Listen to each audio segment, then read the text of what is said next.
আরেকটা আরজিকর, আরেকটার পর একটা আরজিকর, আরেকটার পর একটা আরজিকর, এরকম মানে বছর পর বছর চলেই চলেছে।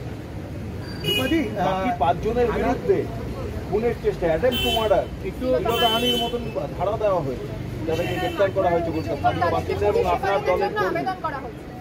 আমি তো সেটাই বুঝতে পারছি না, পুলিশ নিজেই যদি একটা মেয়ের থেকে শ্লীলতাহানির কথা বলে তাহলে তার কি করা উচিত? তার কোথায় লুকোনো উচিত? মাটির তলায় গর্ত করে? চারটে বাচ্চা বাচ্চা ছেলে, ওরকম একটা অত বড় একটা স্বাস্থ্যবান পুলিশ অফিসার, বাকি পুলিশ অফিসারগুলো যা দাঁড়িয়ে ছিল ওখানে সঙ্গের মতন, সকালবেলা থেকে আমি টিভি দেখেছি। এমন নয় যে আমি সন্ধ্যাবেলা গিয়ে সব দেখে দেখে বার করেছি, আমি সকালবেলা ফার্স্ট আওয়ারে যখন টেলিকাস্ট হচ্ছে আমি তখন থেকে দেখেছি তো পরিষ্কার বলছে তো পুলিশগুলো বাঁচাতে আসেনি, কালো জামা পরে 3-4 ছেলে বাঁচাতে এসছে, পুলিশগুলো দাঁড়িয়ে ছিল, ওদের ওখানকার একজন ওসি মার খাচ্ছে, কিচ্ছু বলেনি। আর তারা শ্লীলতাহানি, মানে পুলিশের আস্ত পোশাকে তারা পরে রয়েছে, তাদের শ্লীলতাহানি। পুলিশকে আর কেস দেওয়ারও কিছু বুদ্ধি করে বার করতে পারে না। আন্দোলন প্রতিবাদ করলে কে করলেন?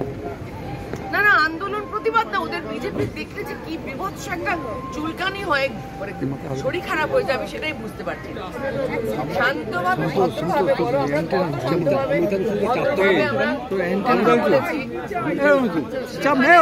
রাস্তা ছাড়াই আছে, সেখানে এই অন্যায়টা পাঠানোর আবেদন করেছে।